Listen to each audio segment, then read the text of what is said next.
Hello, and welcome to the 9th episode of the Anxiety Book Club. This month, we're talking with Eowyn Ahlstrom, a mindfulness-based stress reduction instructor and an assistant director for community and online programs at the Mindfulness Center at Brown University. Eowyn has been practicing mindfulness for nearly a quarter century and is a veteran retreat goer and leader, as well as the author of a forthcoming volume of poems about mindfulness. Thanks for being here, Eowyn. It's a pleasure, Josh. Thank you for the invitation.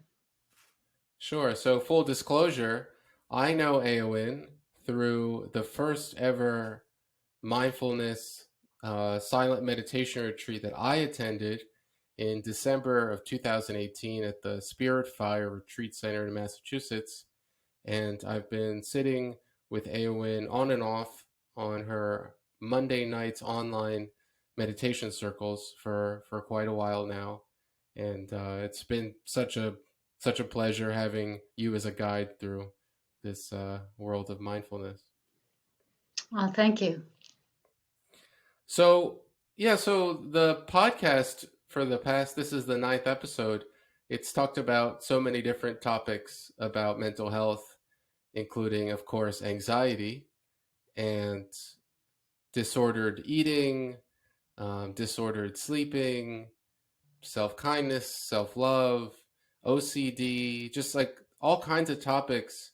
But I think one of the narratives or one of the themes that undergirds a lot of the therapies out there and a lot of the techniques for improving mental health or coming to grips with some of the voices in your head is mindfulness and meditation. These sort of two words that start with M that are really intertwined and are definitely a big part of my life and how I hope to cope with being a human on Earth.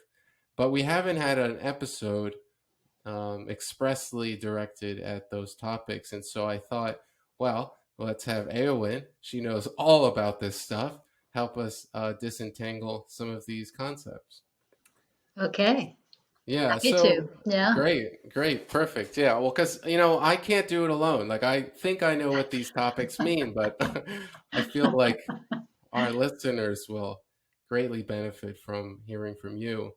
So these two M words, mindfulness and meditation, what are they and what's the difference between them? Oh, that's a great place to start. I think it's not always clear to people what the distinctions are. And as you said, there's definitely overlap. So where do you want to start? Do you want to start with ancient history or relatively recent history, Josh? Oh, wow. Question for me. I'm the one who asked the Oh, questions. sorry. No, now I know how it feels to be you. I guess I don't know how to answer that. I was thinking sort of what people think of when they think of mindfulness, about noticing and paying attention, but your answer about ancient history might be really interesting. So I guess Yeah, well, freestyle it. I can certainly give you a little bit of each if you like. For a lot of folks, particularly maybe people who are interested in mindfulness from a mental health perspective, which I think many people are these days, one useful definition comes to us from a person named Jon Kabat-Zinn, who is the creator of the mindfulness-based stress reduction program, which you mentioned when you were talking about who I am, because I teach that program, and that program is really at the center of everything we do at the Mindfulness Center at Brown University and many other mindfulness programs in healthcare settings and public health settings and medical settings have the mindfulness-based stress reduction program really at their heart. So Jon Kabat-Zinn developed mindfulness-based stress reduction more than 40 years ago now. And the definition that he developed for mindfulness at that point when he was creating that program is kind of an interesting one.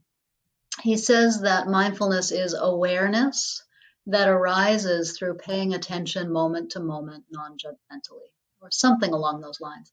And it's part of what's interesting to me about that definition is that very often the part about awareness gets dropped out. People will quote that definition by saying that mindfulness is paying attention moment to moment, non-judgmentally, which may be partly true, but that omission of the first part of what he said, that mindfulness is awareness that arises through paying attention, I find it fascinating that it often gets dropped because in some ways I think it's the more important part of the definition. I can also tell you that a long time ago, when I first started practicing meditation and mindfulness meditation particularly, a teacher of mine, when I went to her saying, "Tell me again what mindfulness is," she told me that mindfulness is a moment of awareness that's unaffected by greed or hatred or delusion. So there's another definition for mindfulness. When she gave me that response to my question, I responded to her by saying something like, "Oh, I guess I'm having a lot less of that than I thought." Because I kind of thought as long as I was paying attention, I was being mindful, you know. But there's something special about the kind of awareness that mindfulness is. It's an awareness that doesn't get upset by or knocked out of its seat, you could say, by the passing moods of the mind, you know, my wanting something or wanting something to go away doesn't diminish my capacity to be awake and aware of that very experience of wanting or not wanting. Okay. Right. So it's a subtle distinction, I guess, but so maybe like if you programmed a computer correctly, they might be able to do the noticing part and maybe they could write down everything that they if they had a brain also, I guess. They could write they could So I write guess they down do all the now. things. I don't know. Well, okay, let's assume they do. They could write down everything that happens maybe within their brain space, but beyond sort of just the rote noticing, there's this emergent property. It sounds like this awareness that it also sort of sounds like resilience. Interesting. Yeah. Yeah, because it's you suggested that it doesn't allow you to get knocked off your seat, right? It's sort of robust. Hmm. Um, Yeah, yeah. So then, in response to that, I might say something about the ancient roots of mindfulness. So, John Kabat-Zinn, when he was creating the mindfulness-based stress reduction program, wasn't inventing mindfulness. Mindfulness had already been around for over 2 millennia. The word he was translating into English as mindfulness comes out of an ancient language from India called Pali, which is the language that the Buddha's teachings were first written down in. So mindfulness has a long history, and mindfulness meditation has a long history being practiced by folks in Buddhist and Hindu traditions and other traditions as well for many, many years. And probably gets interpreted different ways by different people depending on, well, you know, needs and circumstances of certain historical periods. mhm. So it seems like there's not really an easy answer to this question. Well, I think really, Josh, it's like any big word, you know, like a word like wisdom. You know, if I said to you, "So, Josh, what is meant by wisdom?" You know, could you answer that question in a sentence? Or love, yeah, or compassion. You know, these are significant concepts. They're not just it's not like saying what's 2 plus 2. Hmm. Sure. Yeah. It is. It is a big concept. I mean, I guess that's why we need at least one episode of a podcast about it. I hope so. Yeah, I hope that many people who are getting interested in it will spend a lot of time exploring directly for themselves what it means.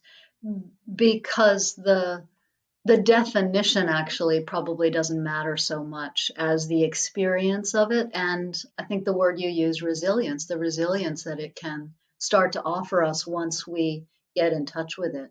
So in mindfulness-based stress reduction, we call it something that's innate. We say we all have the capacity for mindfulness. Yeah. Just like we all have a bicep or a foot, most of us have the good fortune to have bicep and foot.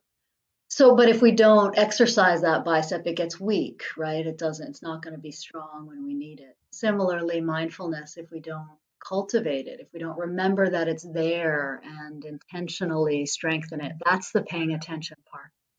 Yeah, intentionally noticing our capacity to notice. Yeah? And that's actually where meditation comes in. You could say that mindfulness meditation is a way of intentionally strengthening our innate capacity for mindfulness. So we do something like sit down and give our attention again and again, moment to moment, to breathing in and breathing out. And we do that not because we think that breathing is super special, although maybe it is. I mean, it is keeping us alive after all.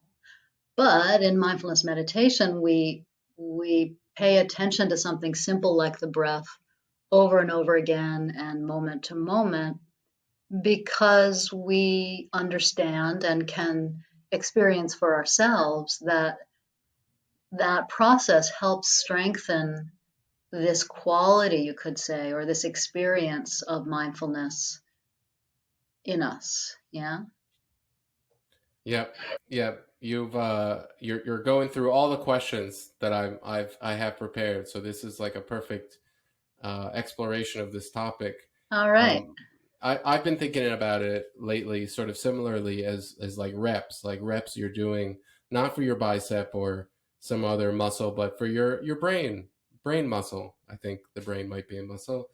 So you cultivate mindfulness through meditation. There's the other M word there.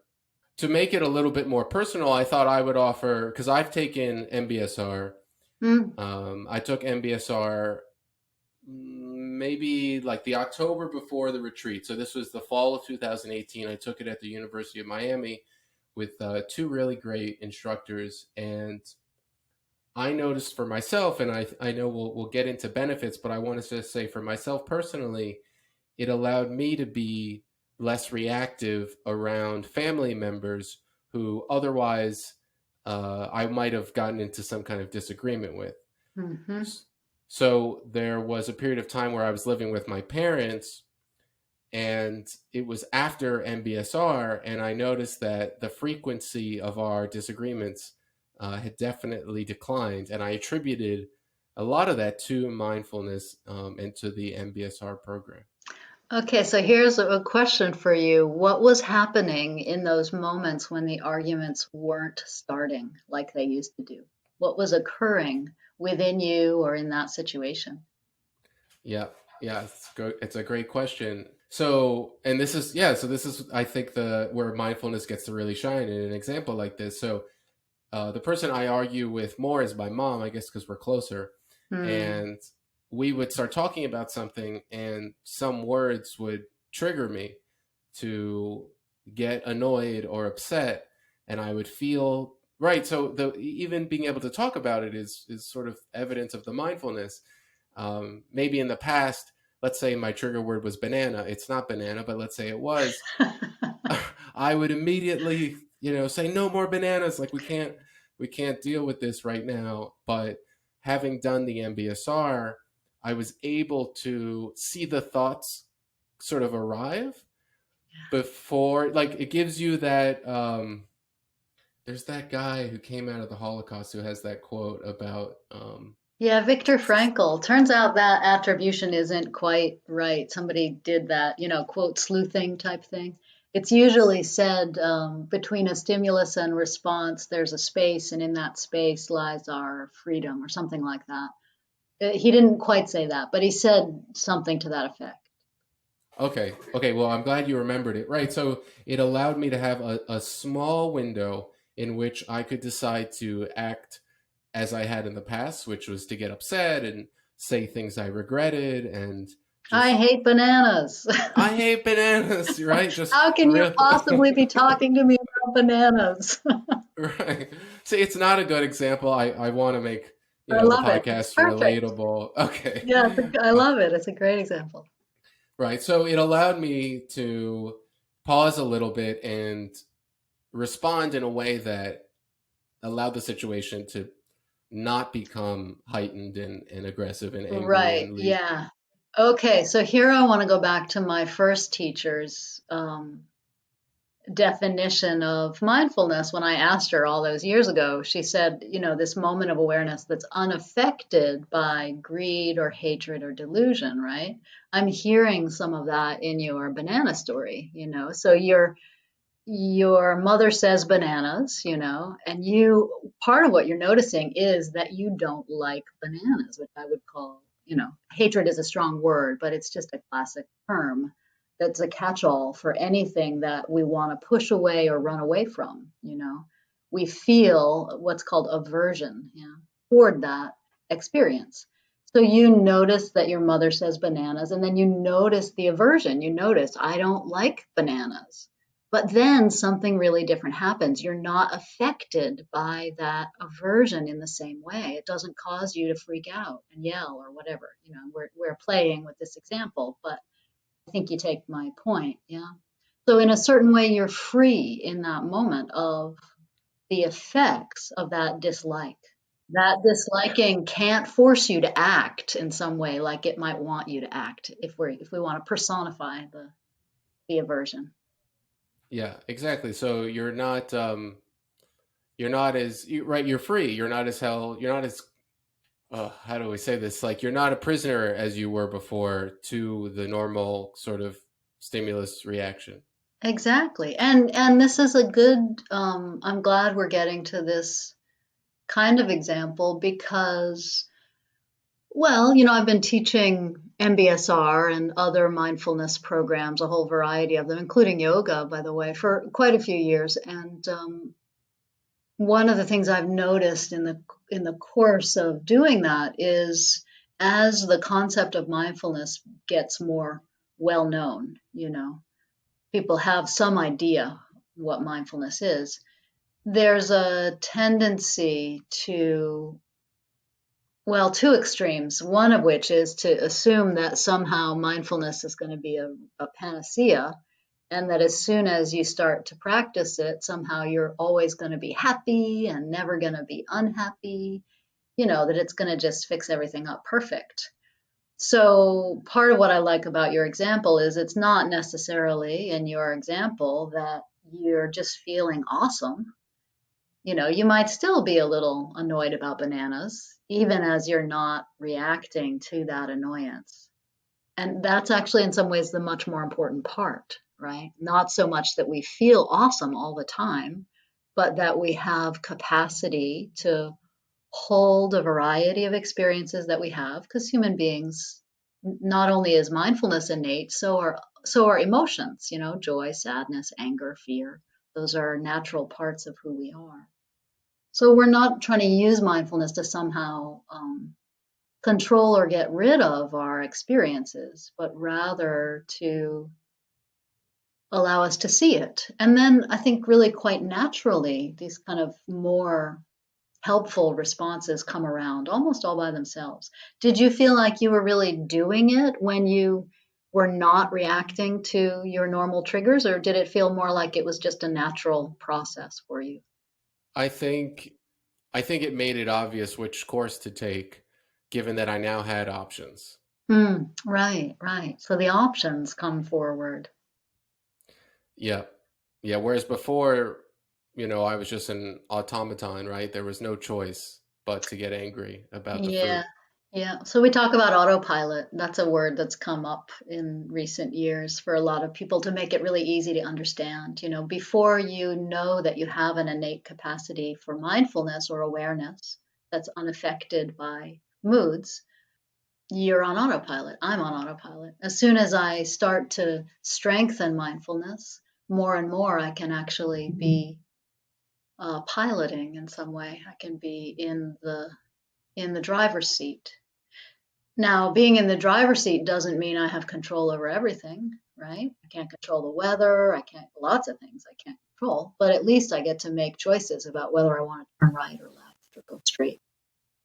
Yeah, I think that makes me think of, so I think the original reason that I headed towards the world of mindfulness and meditation was because I had heard that it can help with an anxious mind, which is fitting because, the topic of this podcast in large part is about anxiety.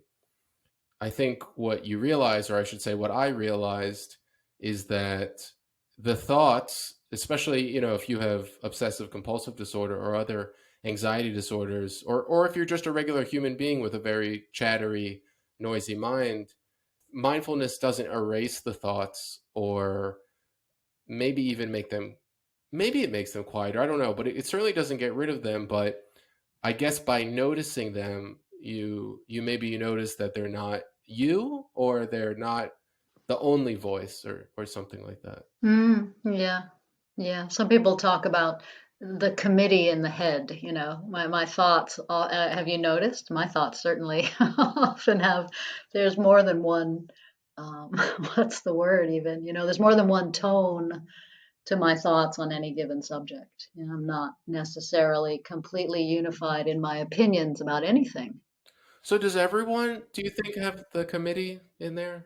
Well, I haven't met everybody or talked to everybody about their minds, but many people I've talked to resonate with that example of the committee in the head. It's as if in you used this word brain. I don't know if it's our brains or it's our minds or what it is, but this sense that somehow somewhere inside of us, sitting around a conference room table having a debate, is a group of voices. The one who really does want to eat bananas, and the ones who wishes bananas didn't exist, and the ones who wants to actually make, I don't know, sand castles out of bananas. All kinds of different voices within.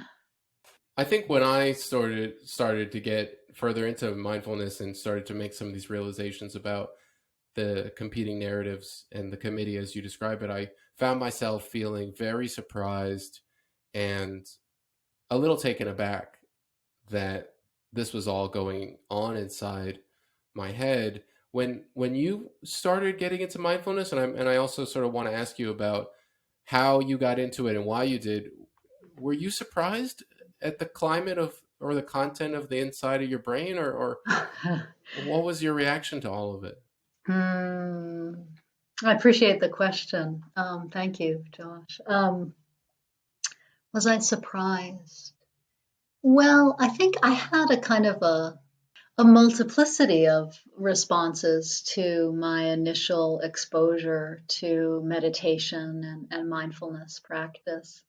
One response, and the one I think I probably identified with most fully, was the sense of like, oh, finally, thank goodness, somebody is finally making sense. Like, yes, this is what's actually happening for me in life.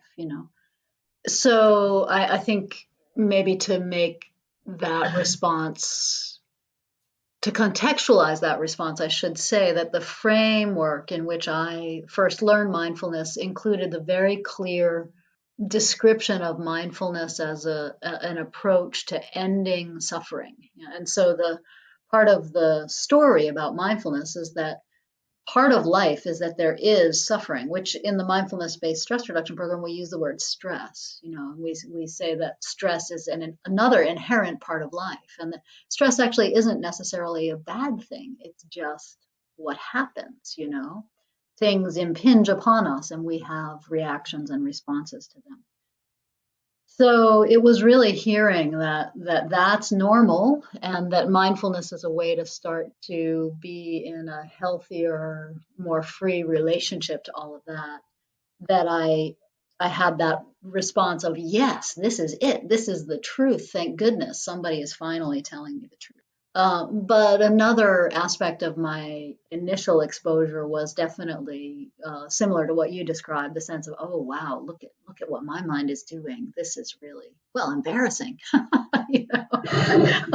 Hard to believe that I think some of the thoughts that I think. How terrible in moments to see what my mind was doing.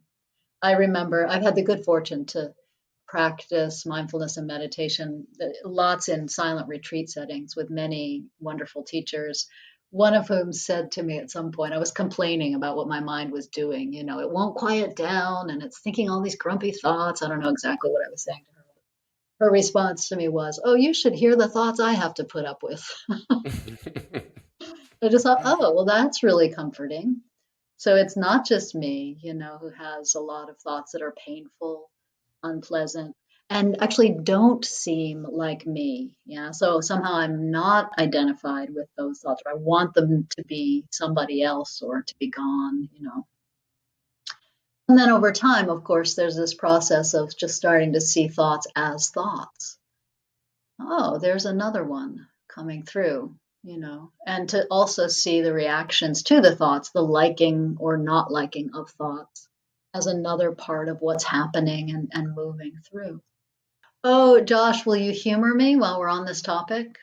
Yeah, of course. Because I actually, a little earlier while we were speaking, our conversation was reminded me of one of the poems in this forthcoming, I hope it's in a process of moving toward publication, this volume of poems that I've written about mindfulness that I would actually love just to read to you because it tells in some ways the story of my journey, my relationship with mindfulness and thinking particularly. Yeah, of course. Do you need me to drop a beat or anything, or just you'll freestyle it? What does that mean? I don't know. I can just read it. I just want your permission. Oh, I was just making a joke. That's great. Okay, you ready? The poem is called No Audience. No Audience. And it goes like this. Thought whips up an impressive magic show every time she gets a chance, which is rather often. She drags the breathing body along for the ride, panting and sweaty, roped to the magician's cart like some poor dumb mule. And now, for your excitement, Thought announces in her most impressive voice, a catastrophe. But there's nobody in the audience today except patient awareness, who sits unmoved by the show, attentively observing the sleight of hand performance conjured from ordinary sights, sensations, and sounds, with a dash of memory for that jazzy, dazzling effect. Patient awareness, sitting alone in the theater, wears a smile that just keeps spreading wider across her face. It's that slow, warming upturn that comes to the lips of someone who knows she can no longer be fooled. Wow, that was yeah, it's almost kind of trippy, but that was really really cool. So, you know, that's my attempt to describe my own experience of this, you know, at first really feeling tricked by my thoughts, endlessly tricked. And there are some ancient texts that do describe thought as being like a magician, you know, able to conjure worlds that don't actually exist. And then slowly, through sitting quietly, patiently aware, starting to see, yeah, those are just thoughts. Yeah, that's it's a powerful metaphor. I'm sitting here sort of just imagining the magician in the center of like some circus tent while patient awareness. Yeah, that's it's too bad for the magician that, you know, no one's paying attention to her, but I guess it's good for Well, you. I don't know. I don't know. That's a very compassionate read. Yeah. Well, great. That's awesome. Yeah, I think that's a good response to the question of how the practice came about for you. I have a question that gets a little bit more into the weeds, and it's actually a question I've already asked you before, but I think a discussion around it is important. Mindfulness, it seems to stress it in some ways this idea of acceptance, and even this form of cognitive behavioral therapy that I've had guests on who specialize in talk about before called acceptance in commitment therapy gets the acceptance part I think from mindfulness. Mm. And I think that there is a tension in the word acceptance or there was for me, because in the way that I would use it colloquially, acceptance might be confused, I think, with resignation. Hmm. So I was trying to come up with examples before this. So, like, let's say you are poor and you don't have you're a poor child or a student perhaps, and you don't have access to a good school or a strong community or extracurricular activities. I think we would be careful to make sure that in that case, acceptance wouldn't necessarily mean to like accept your lot in life or give up on your dreams, but something different. And maybe I'll let you um, talk a little bit more about that, because I asked you this question. I don't know if you remember it at some point on some Monday night a long time ago, and you made the concept a bit clearer to me. What do you think about that? Yeah, yeah. Forgive me, I can't recall our past conversation, but I'm appreciative that you are interested in taking the conversation in this direction because it's very important what you're talking about. Um, there are so many different ways I could start to respond. I have to just let my mind choose one. So let's put it this way, or let's start with this and see where you want to go. It's as if the only moment you really are being asked to accept in mindfulness is the one that's actually happening right now. And you're asked to accept it because it's happening, not because it's right or wrong or good or bad.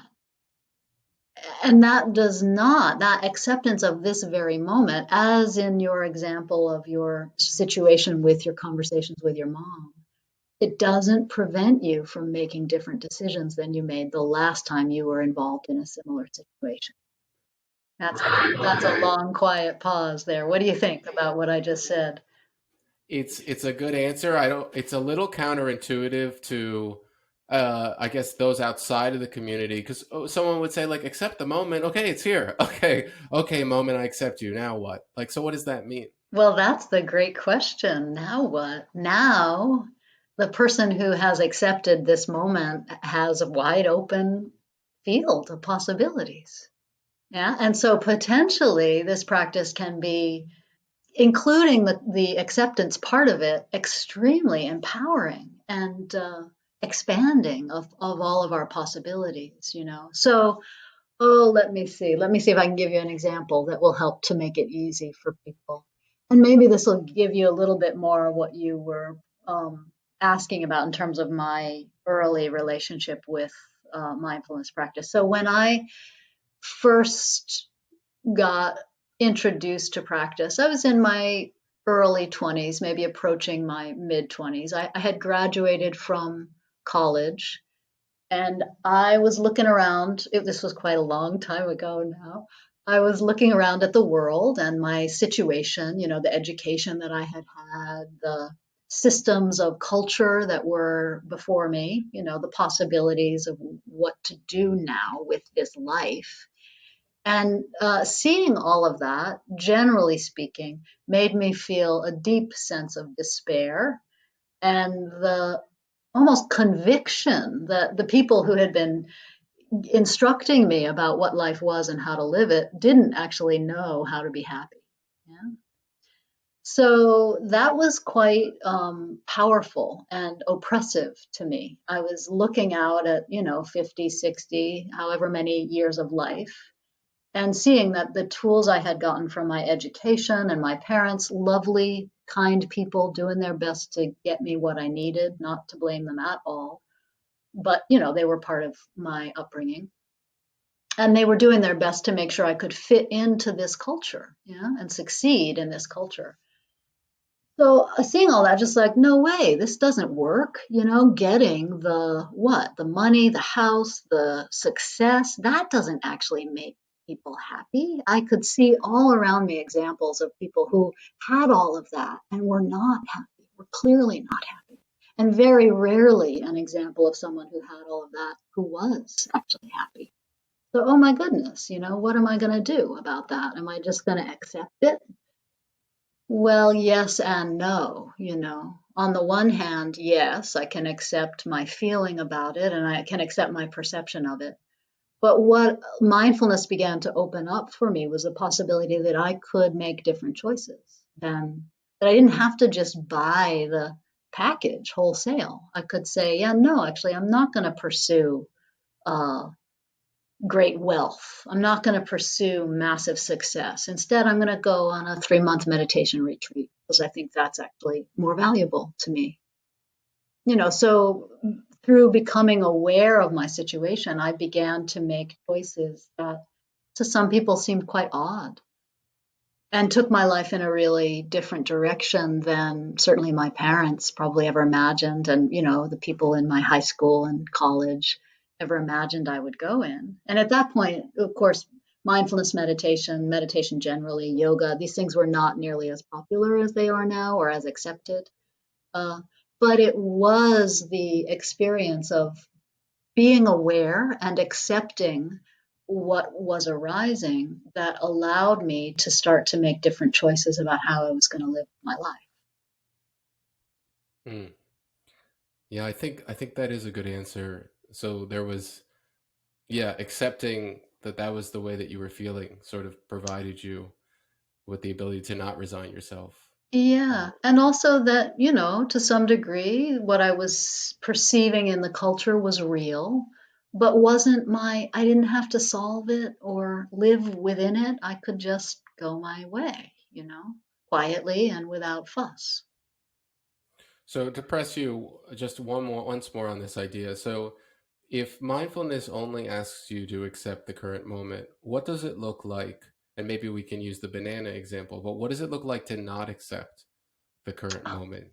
I love the question. Yeah, I love the question. So then, if we want to use the banana example, it's not accepting the moment is, well, sometimes we refer to it as resistance.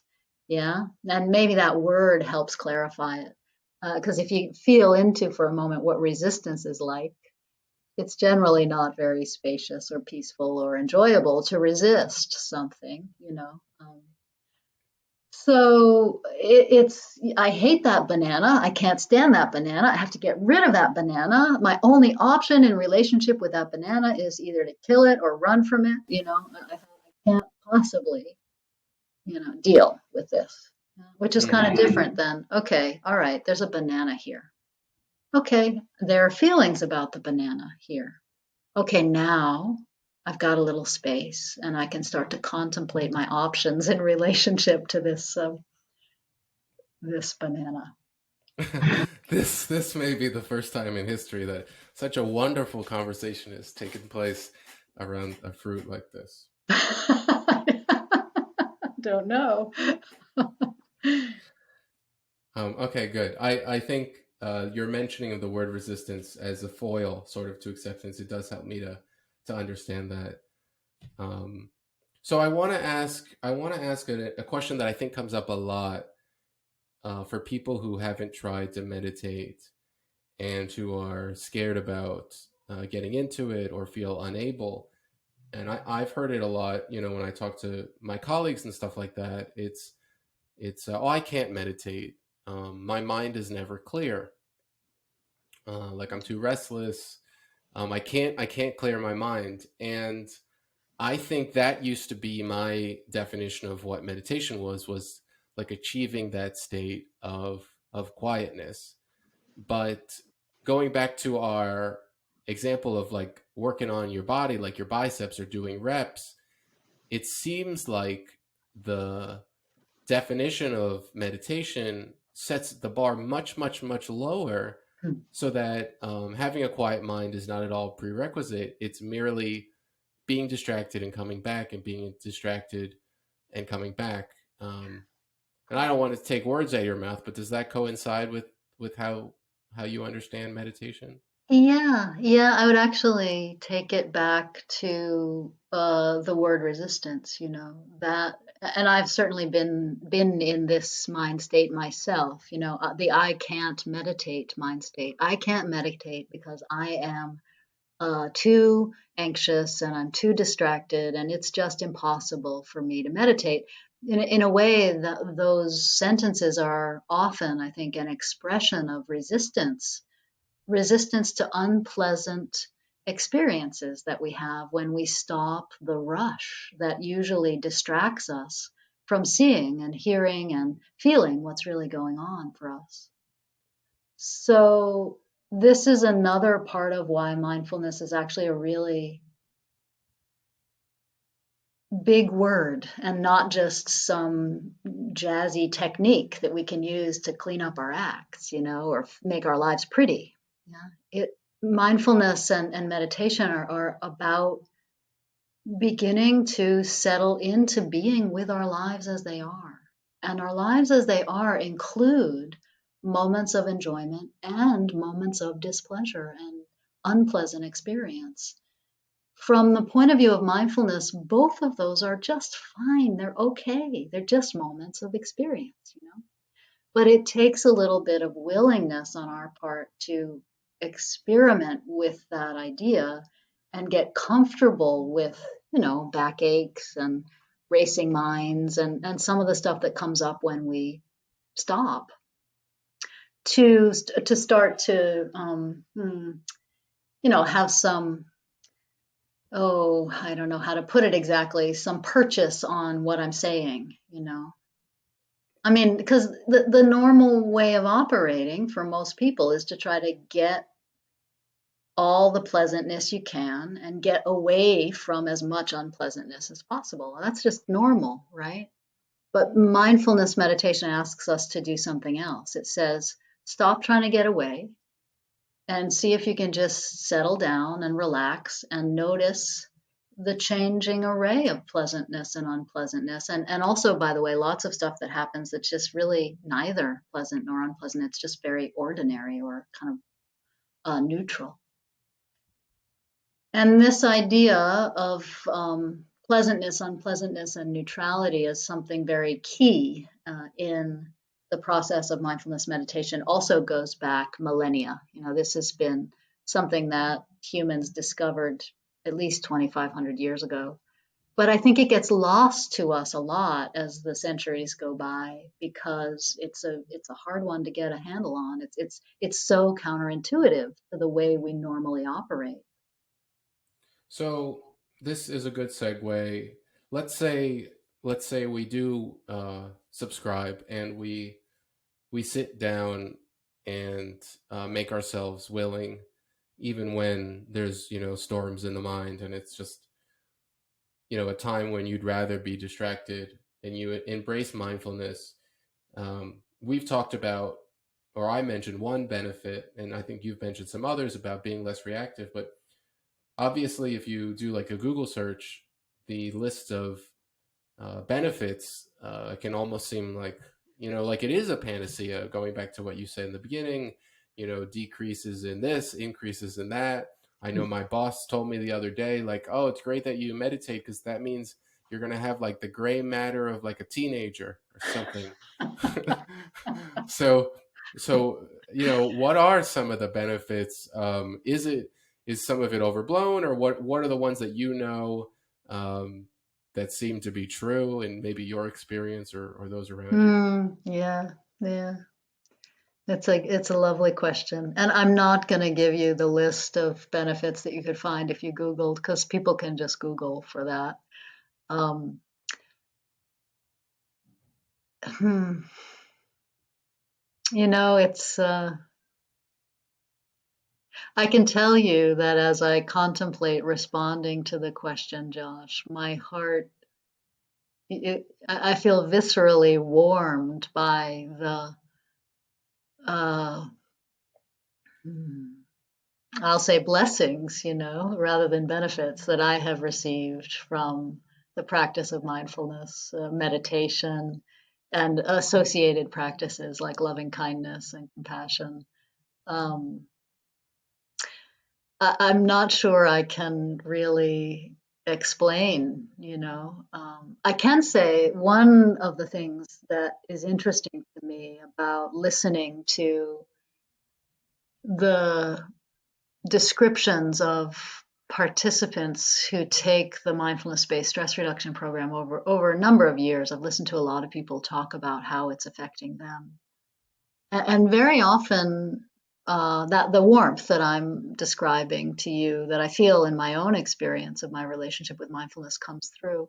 But another thing comes through that I think is interesting, and it's about an altered relationship to challenge, an altered relationship to difficulty. Uh, I think probably a word you used earlier, which is resilience, is part of what people talk about. Um,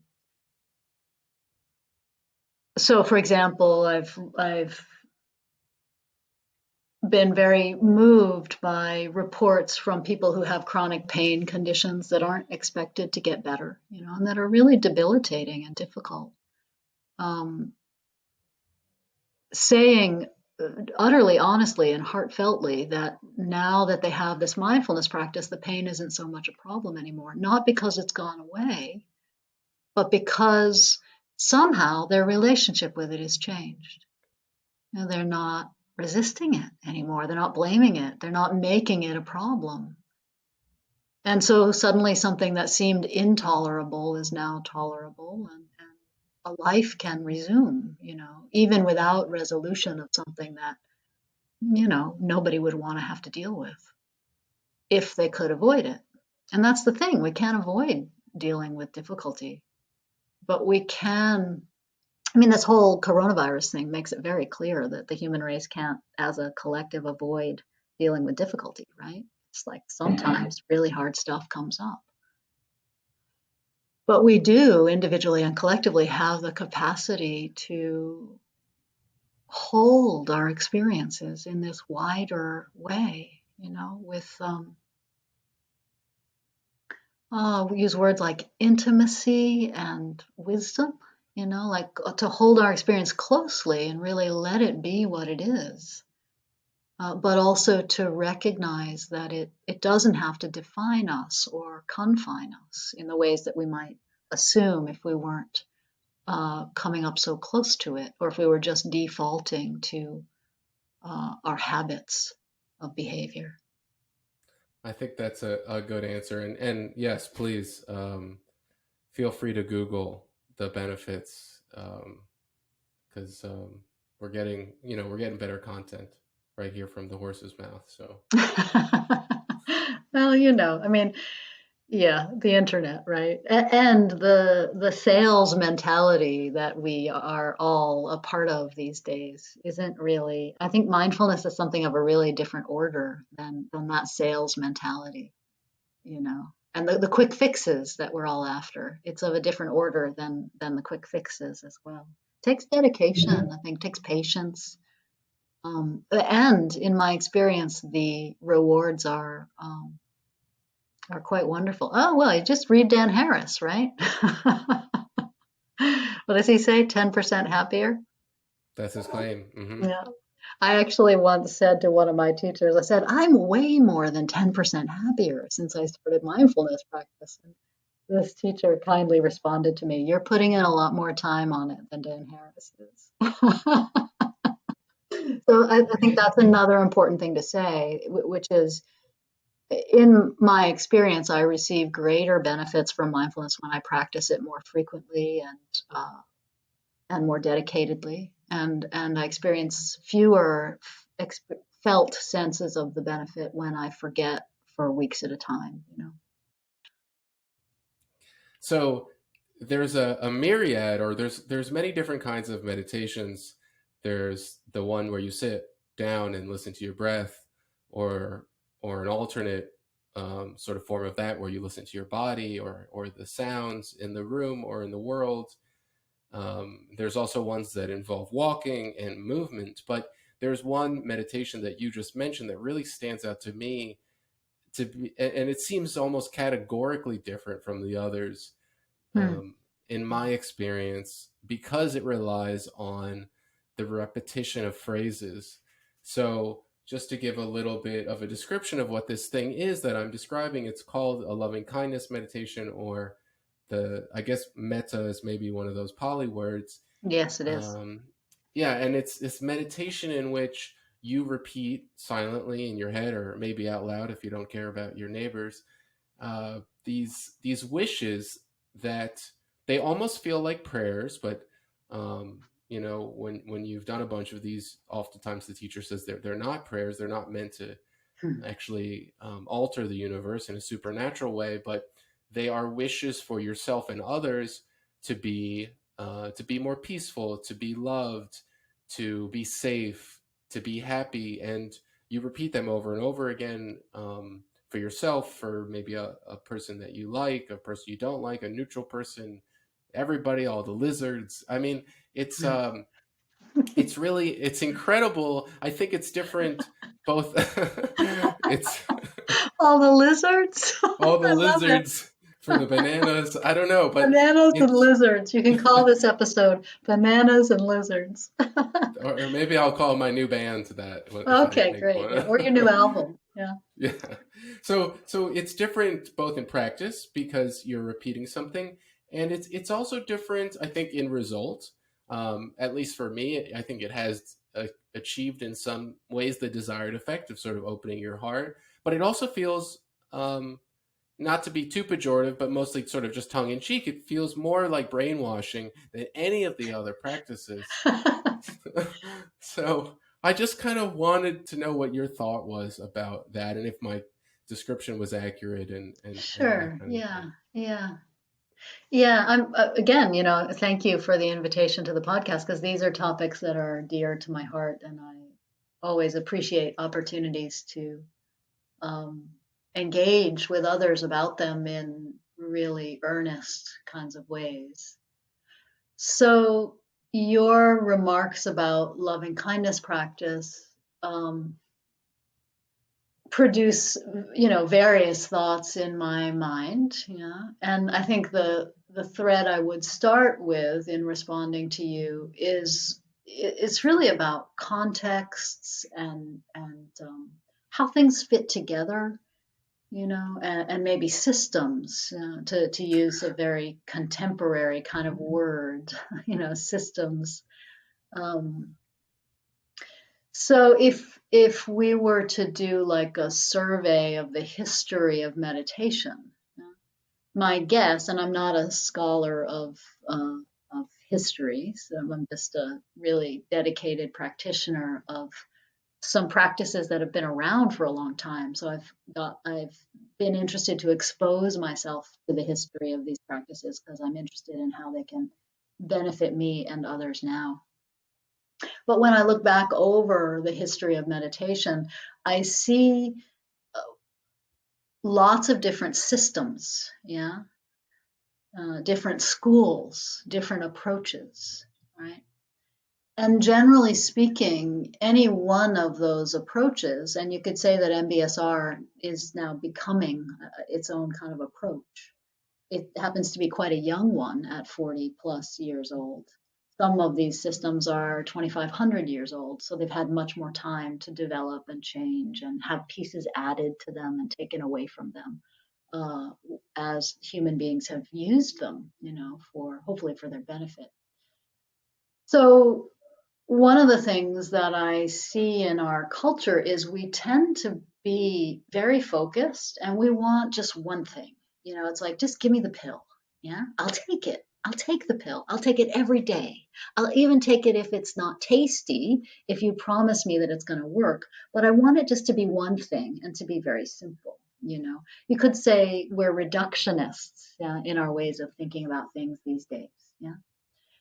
I think that meditation systems generally aren't very reductionist and they don't lend themselves to being reduced very easily. So, because in some way the intention of meditative systems is to support a human life in being lived well. Yeah, and that's just not a very simple thing in some ways. It's got a lot of aspects to it. So one aspect maybe is what we might call mind and thought, which we've spent quite a lot of time talking about already. And another aspect we might call heart and emotion. You had made a comment recently, Josh, that in MBSR you hear a lot about emotion, but not a lot about mood. And what's the deal with these heart states that come and linger for days on end. And how does that relate to meditation practice? So we could say maybe that loving kindness practice is it's kind of like a map for developing a relationship with your heart. Yeah. Whereas mindfulness is maybe a map for developing a relationship with your mind. And I would go so far as to say that one is not complete without the other. Yeah. I've known folks who practice mindfulness meditation for many years, and at a certain point start to feel like it's very dry and not helping anymore, even though they're still doing what they are supposed to be doing. And very often, if a person in that situation shifts their practice more toward loving kindness at that point, things will start to change. It'll warm up again, and feel bright and alive. Um, so yeah, maybe it is different in some ways. Loving kindness is different than mindfulness. And maybe in other ways it's complementary rather than being just different. So, I think of ancient symbols like that yin yang symbol or a tree of life kind of symbols, different ways that in different traditions they've tried to depict that in fact we're in relationship with our lives. It's not just one thing. It's not just an easy answer or a quick fix. It's a process. Yeah? So I feel like loving kindness meditation. Oh, by the way, that if you heard that on the line, it's just I have a bell that rings once an hour, so it means we're getting close to having spoken for an hour. So loving kindness is like training your heart, and so training your heart toward basic friendship with life. And there's an important point to make here, which relates to your comment that teachers will say you're not trying to make these wishes come true. Metta is a Pali word.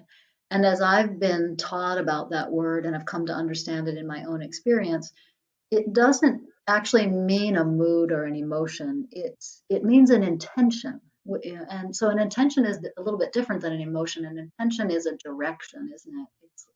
So I could say to you, I have the intention to be in a kind relationship with my mother, or my lizard or my banana, and within my intention to have a relationship of kindness or friendship with, say, my mother, there may be days when I feel yucky, I feel depressed or angry at her, and other days where I feel a lot of warmth and care and connection with her. Both of those sets of experiences can be part of my overarching intention to have a relationship of kindness and care with her. Yeah. And so those phrases of loving kindness, it's like exercising my heart to remember that my intention is kindness. Whatever I'm feeling, whether I'm feeling happy or sad, angry or connected, my intention is to move in a direction of basic respect, friendship, kindness, goodwill, whatever word you want to use. So just like repeating moments of mindfulness makes me more likely to have a future moment of mindfulness, repeating concepts that remind me of my intention for basic friendship makes me more likely to be aligned with that intention in any given future moment. Wow, yeah, that's a very thorough answer, and I like the distinction between uh, the heart and the mind, and how one is sort of um, building up one, and the other one is building up the other. Um, Mm. Yeah, it's interesting because in the language of metta and sati, which is to say loving kindness and mindfulness, that culture, the group of people who were using that language, didn't make a big deal of that distinction if they recognized it at all. Heart and mind were kind of seen as the same general territory, which I think that's interesting because it's just an indication of how human thought and experience changes over time. Now we tend to make a big distinction between thought and heart or mind and emotion. hmm. Yeah. Yeah, I don't know what the history or the origins of the metaphor of the heart, because obviously it's in the center of our chest, and it's more a place for blood to get around than emotions to be. Well, yeah, that would open up a huge can of worms, but it is very interesting. Mm. Again, systems, right? Systems of thought. There's this phrase, mental models. Mental models are um, frameworks that human beings create to try to accurately perceive what's going on. And one mental model is that the heart and the mind are part of one domain, and another mental model is that the heart and the mind are separate. Probably both have some truth in them. Hmm. Okay, so I wanna, I've really, really enjoyed speaking to you, Eowyn. I've just had a lot of these questions, at least the last couple that I've just been thinking about for a long time. So it's great to get your take on them. I want to close things up with an opportunity to just highlight some of the work that you're doing, things you have coming up. I know you have an online retreat that's scheduled. That's very interesting that it's online because of Corona, and you have Monday night sits, and you're doing stuff at Brown, and you have this book of poetry. So, any of that stuff that you want to plug or describe, Oh, or that's so kind, Josh. I appreciate it. Yeah, I think I'm definitely really looking forward to the retreat, which is May 20th to 25th. Um, that'll be a first offering of an online retreat, and I put a fair amount of, let's say, heart and mind into creating a format that I think will help people to have access to a retreat experience in a way that is meaningful and rich, even though it's online. So I would welcome people to check that out. They can find that at my website, which is middlepath-healingarts.com. And there's a page for retreats. Yeah, the Monday night group is great. They can also find that. If, friends of yours, Josh, who listen to the podcast might want to join us on Monday nights. We always have a good time. And then, of course, all the work happening through the Mindfulness Center at Brown is rich and engaging. During the coronavirus time, we're having daily meditation practices online. I lead them several times a week, and colleagues of mine also lead them. Yeah, and we'll see about the poems. I'm very hopeful that they'll come out eventually, but things are kind of slowed down by the whole coronavirus situation. So that publishing process is in a bit of a holding pattern for well, you have just released one online in this hour, so. now. Well, thank you for that. It's such a privilege and a joy to get to connect around things that really matter to me. So I thank you for the invitation to have this conversation. Quite a pleasure. My pleasure as well. Well, okay. Thank you so much, Awen. That's been tremendous. Appreciate it a lot. Mm, yeah. All right. See you Monday, maybe. Okay.